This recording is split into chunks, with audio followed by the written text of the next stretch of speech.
Giaguit, hello. Welcome to the podcast series of the Center for Irish Studies at Villanova University.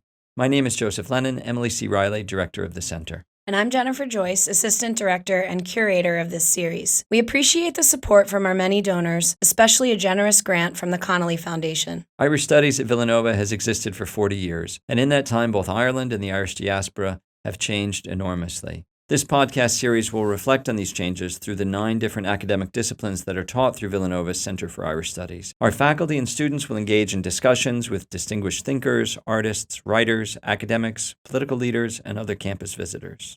This year, our central question will revolve around the changes the past 40 years have brought. Thank you so much for listening, and if you are in the area, please come to one of our events. You can follow us on Instagram, Twitter, Facebook, or email us at irishstudies@villanova.edu. Thank you and enjoy. Welcome to the podcast for the Center of Irish Studies at Villanova University. It's Misha Alene O'Malley, and I am joined by 4 other Fulbright FLTAs from the 2019-2020 year. And they were teaching all over America in different states, different settings, different students. And we're just going to talk a little bit about our experiences and how they differed, how they were similar, and what we've learned. So if you just want to introduce yourselves a little bit, tas nóid Latsa Dee. Dí Vismisha Dee Conastóisih Vimisha ag Múna in Osco Gonzaga is Stott, Washington.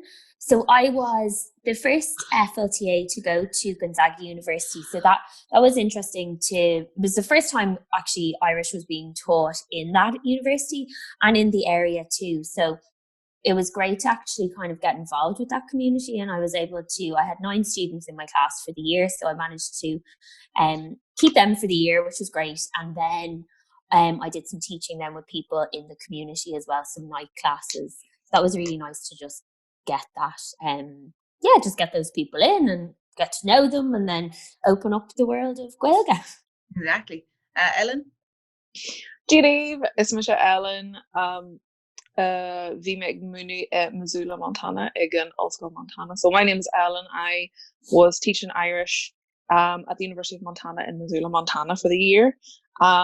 There were 6 in my first semester teaching, and I went up to 9 the second semester. And it was really good. I really enjoyed it.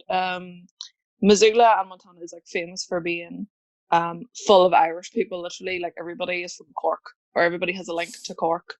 So that was interesting. And my main thing was I speak Ulster Irish. So it was me and everybody else was from Cork, or it had relations to Cork. So that was a challenge, but a bit of crack as well at the same time.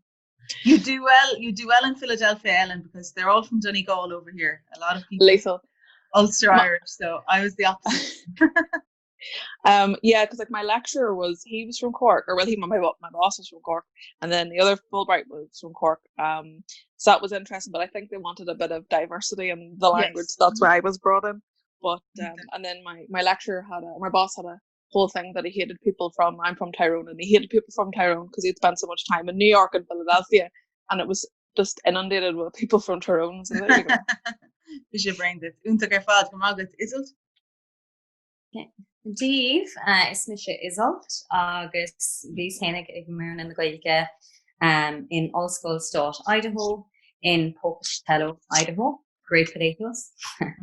And I had about 32 students over the course of the year in both my beginners class, the advanced class, or the second class up, and then a kind of a community class where we worked with people that weren't necessarily students in the university, but just people from the community that had an interest in Irish. And a lot of them people actually would have, gone up to Missoula and in Montana and done courses with, the Friends of Irish Studies up there. So there's a huge link between Pocatello and Missoula, Idaho State, and the University of Montana. So that was really, really cool. Agus Caroline. Hi, Cordes, Miss Caroline, Agus vi Misha ag Múna na Gaeilge in Notre Dame, Indiana.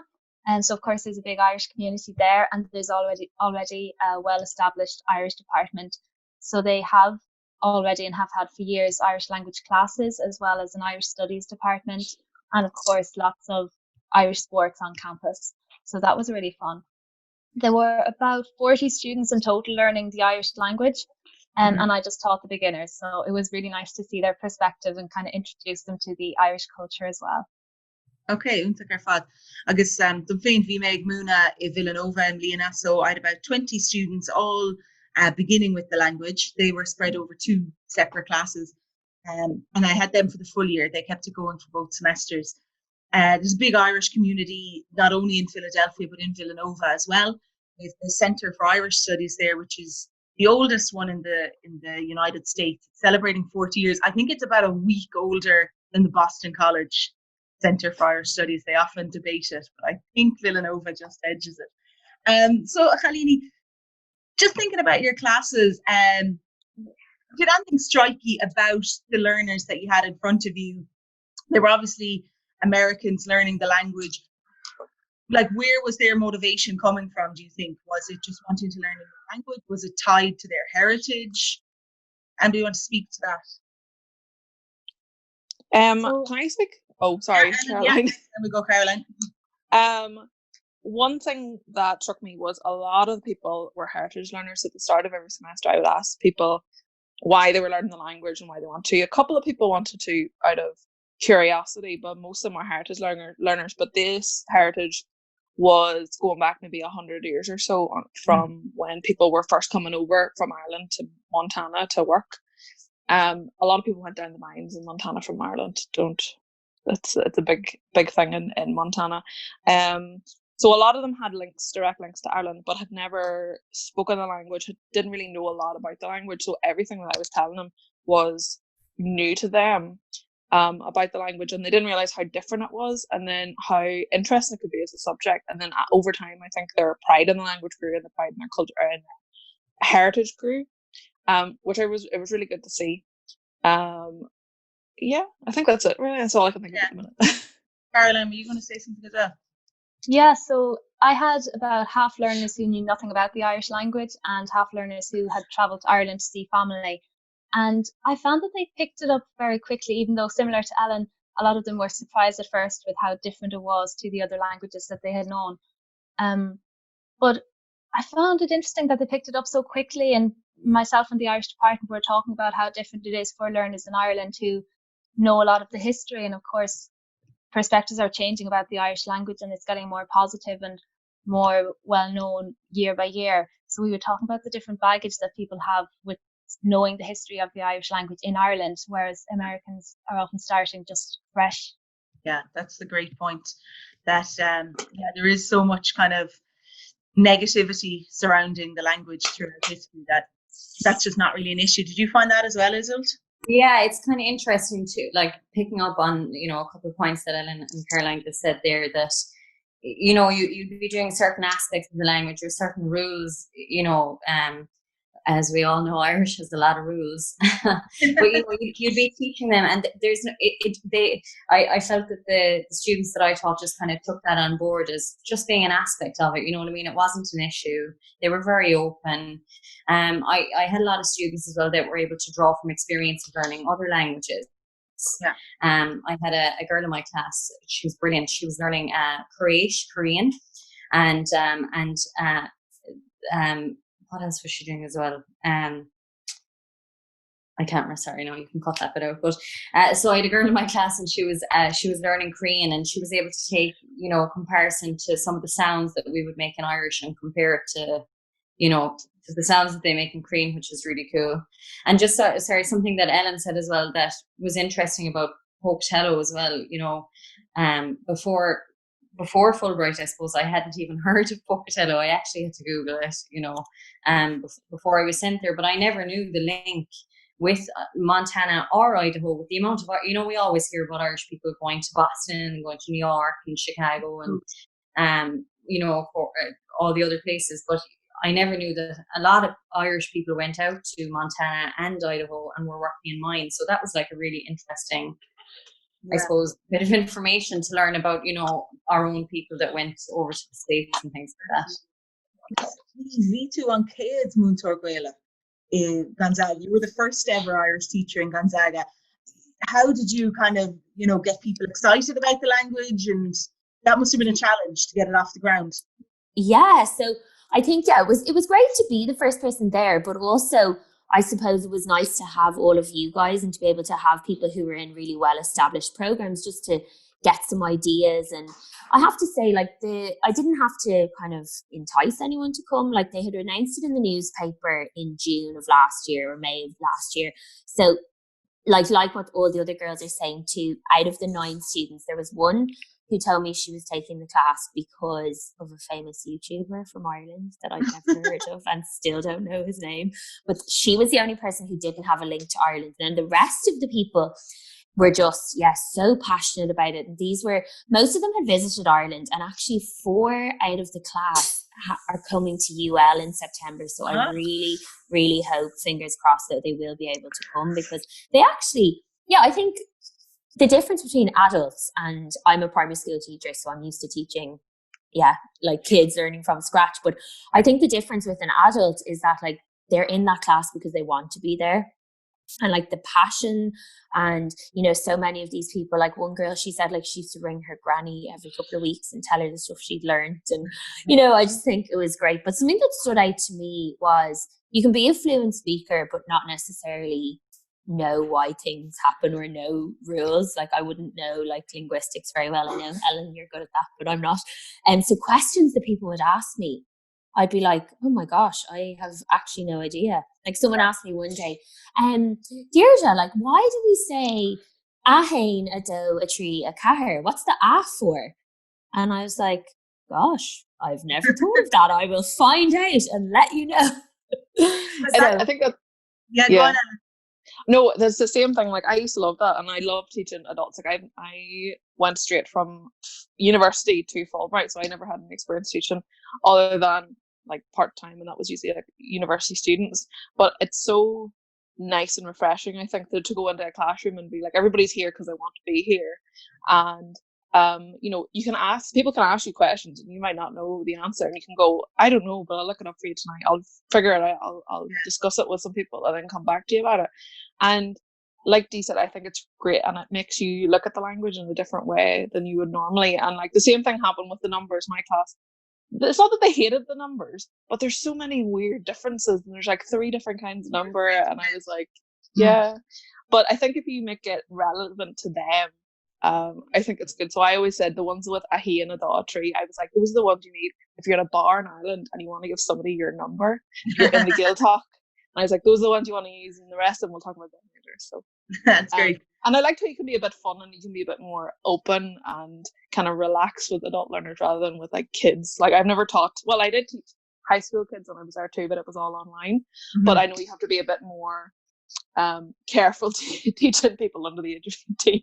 Yeah. Teenagers and kids, so you can't be as open and as fun. And, fun in a different way. But that's it.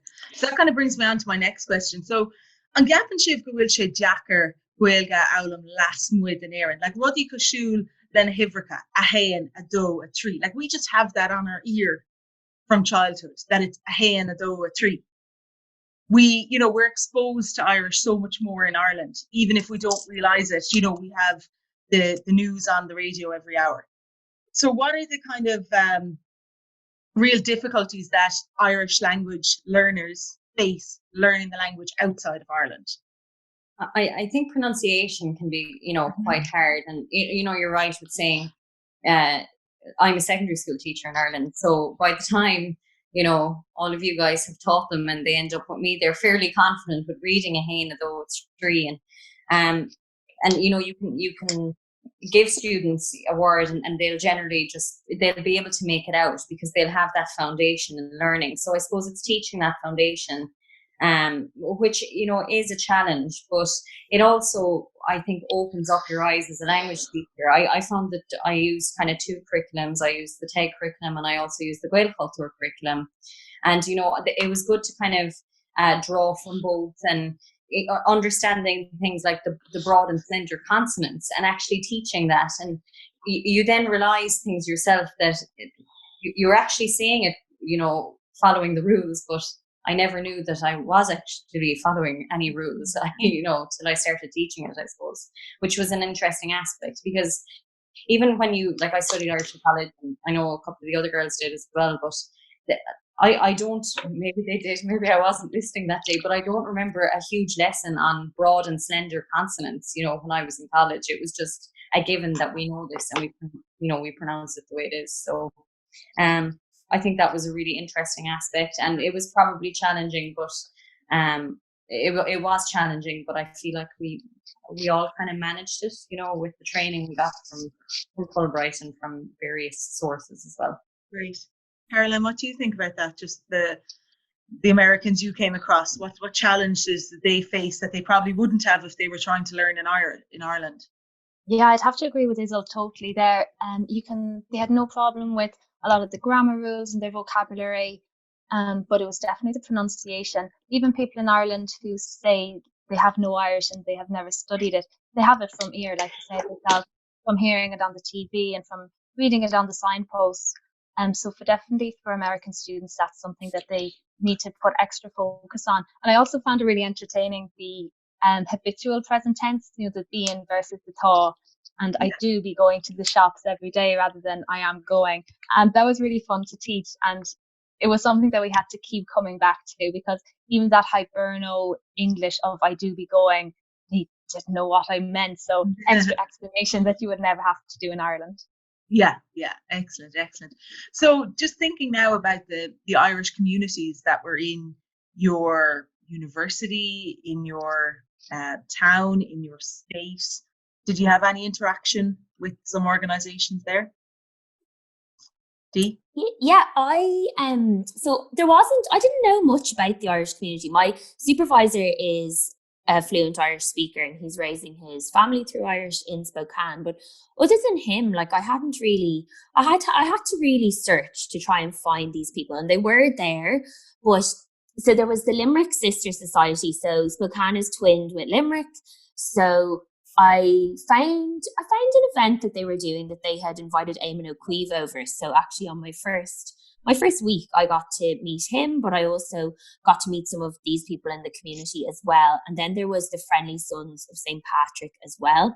But what I noticed was, because they were generally an older crowd, they didn't really have much presence on social media, and that was just something I had said to them, if they want, I never got around to doing it, but if they had wanted help with that, just getting that online presence, because as somebody arriving, if that talk with Eamon O'Queeve wasn't on, I never would have met them. I don't know how I would have found them. So yeah, just being able to get in touch with them. And then I was very lucky, but sadly it never happened because of COVID, but I was voted Irish Colleen of the Year, which was very exciting. And I was going to get to lead, I know, my Rose of Tralee dreams. I was going to get to lead the St. Patrick's Day parade. So that was through the Friendly Sons of St. Patrick. But luckily I got to go out to the community and meet a primary school and get to tell them they were in it. But yeah, no, it was great to meet all these communities. And then I think my classes ended up bringing two communities together, which maybe used to be kind of rivals. So they would all be like, oh, who's more Irish? So it was nice that they were all able to come collectively. Yeah, Shingebra. Ellen, did you have interactions with Irish communities? Yeah, so the Irish community is massive in Missoula and in Montana, and we had the opportunity to work with the Friends of Irish Studies. So it's run by my boss in the department, the head of the department. He's also involved with them, so I was able to sit in some of their meetings and help organize some events. But unfortunately, because of everything that happened, we didn't have our St. Patrick's Day parade or anything like that. And I was meant to go out and visit some primary schools as well with the university, but that didn't happen either, unfortunately. But we did meet, myself and Sassy, who's the other FLTA, we met a good few people, and we got to know people in the community who were of Irish descent and stuff. I ended up meeting a family, and the father, he had links with a town very close to me. His grandmother was from the next town over from me, which is very strange in Montana to see this. And then we were supposed to be doing other events, and we were supposed to have what do you call it, a weekend course of Irish in the next town over in Missoula or in Montana. And then we would have met loads of Irish people, but in a normal year, I think there's a lot more organised and stuff, but just with everything going on, it didn't really happen. But the links with the Friends of Irish Studies in Montana is very strong, and they've done a lot they're widely known, and like they're a big society, and they've done a lot with the community. Okay. And Cad FLTA Iseult in Idaho, and I've pobble here around freshen. Yeah, we and like my supervisor. Well, I had two supervisors, but the Gerald Lamson, who kind of I suppose brought the Fulbright program to Pocatello. You know, he was great, and he's also involved with Friends of Irish Studies kind of down there, and they have links with Missoula as well. But I mean, he was fantastic. I taught music to his kids once a week. You know, I just used to do they were twins, and we were guitars and fiddles and Irish songs flying. You know, and it was just lovely. Like it was lovely that there was interest from such a young age. You know, all the like from the age of 8 years old to 80 years old. You know, I had a massive, huge range of students, and we'd organised. We'd done a Ceilidh, and we did like a quiz night, and I had my higher class, the second class in the second semester, Gaeilge Ado, or Ado, and they all organised an event for the second semester as part of the curriculum. So we had like a cooking thing and a bake sale where they cooked Irish food, and we were also part of this cultural night where they cooked a big stew. So like it was really nice to be able to meet people in the community, I suppose, and organise events and that. Same as the other girls, you know, we were supposed to have a big coulee at the end of the year, but that didn't go ahead due to we're cut short. Yes, it was. But sure, look, we'll be back again, and we'll give it exactly another go again. And Caroline, I'm sure the Fighting Irish had plenty going on. Oh, of course, yeah. So there's a GAA club on campus, and in the WhatsApp group it has over 200 members. You wouldn't always get that at training, though. So that was really fun, and we did. It's not just Irish, of course. There's a lot of Irish there coming from Trinity College and all these different programs, but it's a lot of Americans and international students just love to play it. So we had hurling tournaments over in Pittsburgh, and there were lots of other different universities involved in those tournaments as well. So it's really widespread. But I also got the chance to teach at the Jarrah Seachtaine Gaeltachta, you know, the Irish weekends. Yeah, I was going to ask about those. Yeah. So I did Tell us about those, Caroline. San Francisco, Milwaukee, and Madison as well. I had more lined up for Buffalo, and a few others that got cancelled. But it's just incredible to see the amount of people who turn up and who have connections with Ireland. And I'm from this tiny area in the west of Ireland, and I find people who visited the area and who have family in the area. And it's great. We do the Ceilidhs and go to the pub and do our Irish classes, and there's just such enjoyable weekends. Yeah, úntaach ar fad. So Seanna Deasa Shinna Clostal, Mary, like there's more to the Fulbright program than just the language. It's obviously engaging with all the communities as well. I guess we too just a kind we the Jarrah Seachtaine Gaeltachta Shin, Caroline, the weekend. Were the ones you attended, were they organised by Daltaine Gaeilge as well? Not that I'm aware of. So okay. I think in San Francisco, it was just a guy who had some Irish family, and a few years ago he decided to put the word out, and he would rent out his own place in the community centre. Yeah, so it was a real initiative there to get the Irish community for him. And the other 2 weekends were organised by Irish people in Closhy universities there. Okay, that's great. I attended a few as well on this side, one in Jemison, Pennsylvania, the other in Esopus in New York. And they were organised by Daltaine Gaeilge, which is a great organisation. I think it's mainly centred on the East Coast. And it's just amazing to see people coming together, having such love for Ireland and for the language and the culture of it and everything like that. And just we have on Pobble na Hair and the Via Goman Shaw in Philadelphia. There's obviously a very active Irish community here in the city. Like you've loads of Irish pubs doing their Ceilidhs and sessions every week.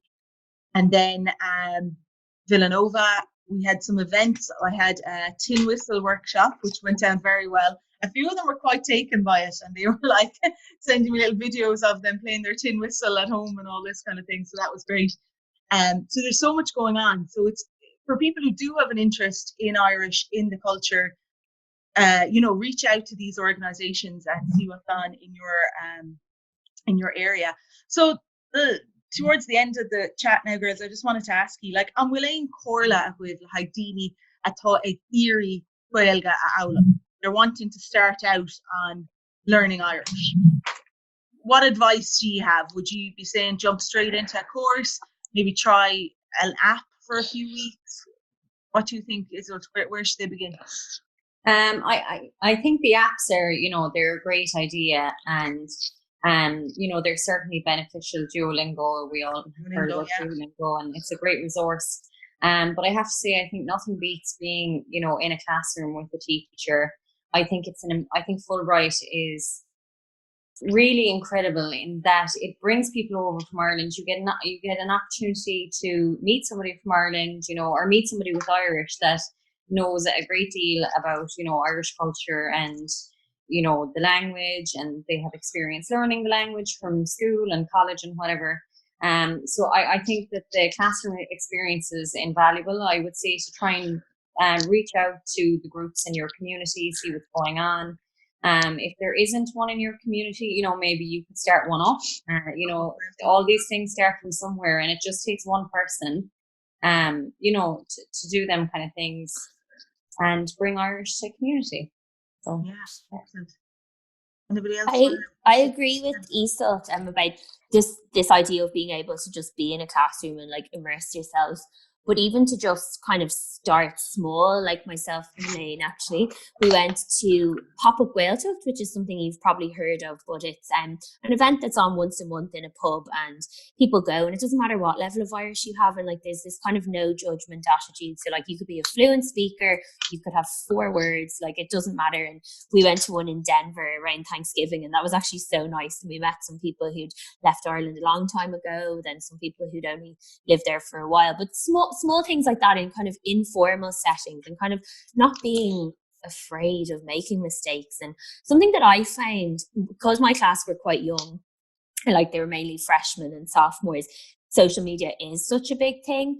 And what I found really helpful is this Instagram Gaeilge Sáile, which was, Gaeilge Sáile, which is brilliant. I would highly recommend people following that. Now, it is Ulster Irish, so some of the stuff doesn't make sense, as in, like, I know that some of my students wouldn't necessarily, I'd be teaching them the word for, like, Madra is dog, and I can't remember, Ellen, what it is. Madhu is Madhu, yeah. But also, Iseult suggested to set up like an Instagram for your own class. So Iseult had one for her class, and then I had one for my class, Gaeilge Gonzaga. And kind of one of the assignments they had to do was like they could log into the account and just they had to choose something and like out for their walk and think, gosh, I wonder what the word for tree is. And then they'd have to take a picture of it, upload it, look up the word and put an emoji. And it was kind of like just getting, I don't know, finding their interests and keeping it interesting for them. And I think for me, I was quite worried as I only ever taught kids, but actually everyone wants to have fun and everyone wants to play kiddie games. So I think that, yeah. And also like YouTube and everything has so many options now. And if people, it's just, you have to take the time and you have to be committed. You can't just like sit in a room and you're going to become fluent. Like you have to put the work in at home too. And I think that's something that can be harder for people. But yeah, they're just a few of my ideas. Thank you, Dee. Yeah, I agree with all those. I think Instagram and social media and all those things are a really good method to learn a language. I learned German in college and I thought it was really good to, you know, when you're going through the stories on Instagram every day, that one of them or two of them will be in a different language and be like, okay, that's my little clips of the language in, you know, in an area where it's spoken as the everyday language. On Instagram, Muintir Meg is very good. She does the same kind of thing, and every day she does like her was it Glass Dunlay or whatever, like outfit of the day, which I think is really funny. And then also on Twitter, I would definitely recommend at the Irish For, which is like every day they tweet and they say, oh, the Irish For whatever is whatever. And I found that was really, really interesting. And I love podcasts so much. So the Mother Folklore podcast, which is run by the same people who do the at the Irish For on Twitter, is really, really good. And it's in English, but they talk about Irish language and culture and like different things that are in Email and Trouble and kind of what people are talking about every day. And something else as well is that TG Cahir is available anywhere in the world for free, unlike RT. And even if you sit and watch Ross and Arun, you can get the subtitles, and I think it's quite funny. And Ross and Arun is what do you call it? It's the soap opera in Irish, and like it's got subtitles, and you hear people from all different regions of Ireland. And one other thing we didn't mention was that Fulbright have a Gaeltacht scholarship every year. So some people who don't have the opportunity to sit in a classroom and learn Irish, they could, in theory, sign up for this scholarship, try and get it, and then you spend, I think, maybe up to 3 or 4 weeks in the Gaeltacht in any region of Ireland that they'd like, which I think would be really, really good. If you don't have the opportunity to sit in on a class and you really want to immerse yourself in the language, I think that would be a really good experience too. Sorry, just to mention really quickly as well, when we were in our training in Ireland, we were being trained with the people that went to Canada. And there was actually a girl in our group called Ruth, and she has an Instagram page as well, Colleen Ruth. And she's just fab. She's so nice. And she posts stories all the time in Irish. But like, I think Instagram, any social media, I suppose, is TikTok like the new cool thing now. I'm not there are Irish TikToks. TG Cahir has one, and it's called Block BLOC TG Cahir, and they do competitions and all. I was entered them last week. It was great. Yeah, it's good fun. Like, Ellen is right to be flicking through. And Dee mentioned the Instagram page that give our Irish Idaho State University, give a little plug there, give us a follow. There's fun clips and stuff of our Irish activities. So that's so great. I'm going to try and get I've been writing all these down. I'm going to try and get a list of these together, and we'll put them up on the Irish Studies, the Villanova Irish Studies Facebook page or something like that. I was just Kúpla Rudí Alua. Just want to mention a few things closer to Philadelphia, closer to home, maybe for people who are listening. Is obviously Villanova offer classes for undergraduates, but during the summer we're going to be doing a summer course Ask Belga for anybody who wants to learn. I'm going to be teaching it. So if you've been interested in that, go on to the Centre for Irish Studies webpage. I also had actually a pop-up Gaeltacht organised for Philadelphia. There isn't one currently. So I had it organised for April, but obviously it didn't go ahead. So working on reorganising that, thinking of maybe doing like an outdoor one or something.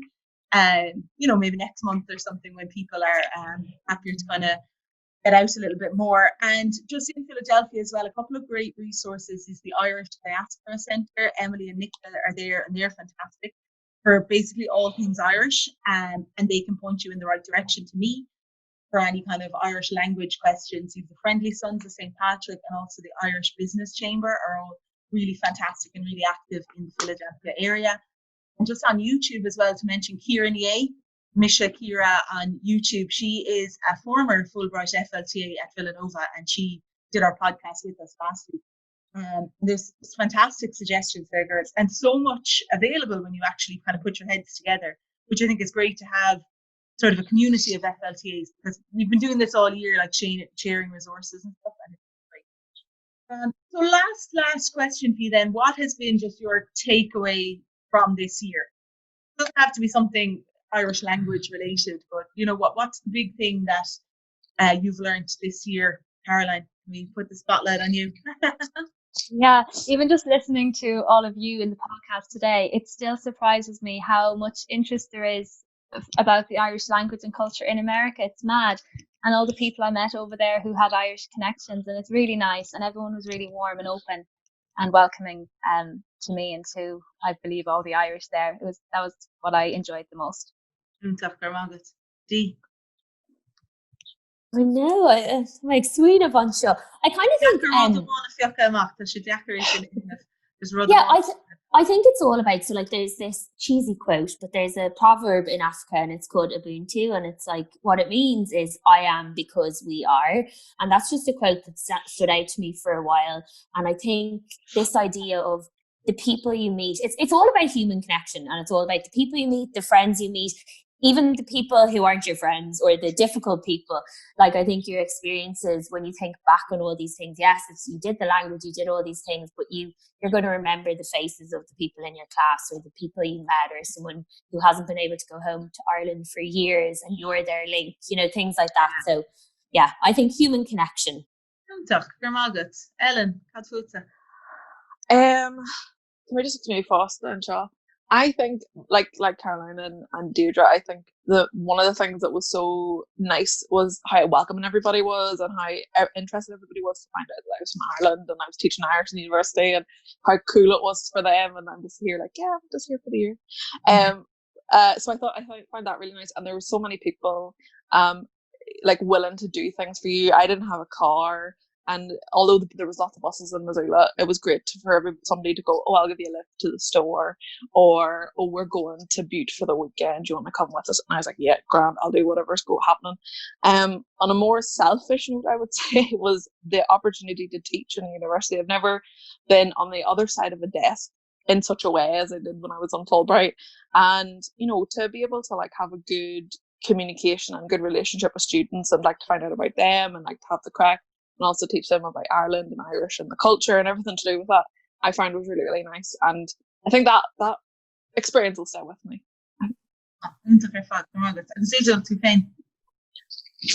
I suppose similar to kind of something Caroline and Dee was saying, you know, about that connection between Ireland and you know, the United States. It's incredible. Like, it's so strong. And you know, these people, some of the people I was teaching, you know, it was their great grandparents that had come from Ireland, but it's still that unbelievable bond between Ireland and the US, you know. And I have to say that anytime, you know, I've come to the States, I've got family that lives over in Cleveland, and I've always been so welcome, and always, you know, people have been so good to me. And I suppose when Americans come to Ireland as well, you know, we love to see you coming. So it's a very special relationship, and I hope it continues, you know, to be as strong for the years to come.